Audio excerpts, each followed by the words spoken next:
आज चाहिँ दुईजना मिलेर पारौँ र मैले अमलाको अचार बनाउँदैछु हैन।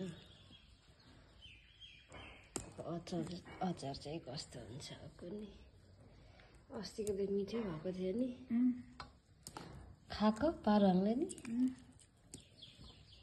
अस्ति त छोरी थियो आज त धेरै छ।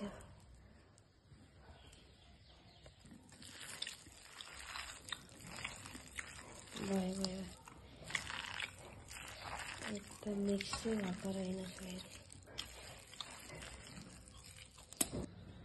यो चाहिँ तोरी भुटेको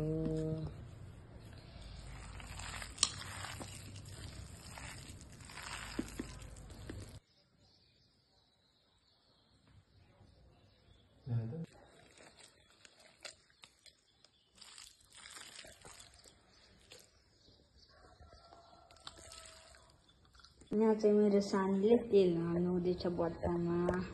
यिनीहरूले गाइस हाम्रो चाहिँ अमलाको अचार यस्तो भएको छ है। यसले चाहिँ पुछिन्छ 3टा बट्टा भरियो। हाम्रो चौथो बट्टा यहाँ भर्खरै हाल्नु हुँदैछ अचार। हाम्रो चौथो बट्टो गाइस हाम्रो चाहिँ यहाँ अमलाको अचार बनिसकेको छ। ट्राई गर्नु।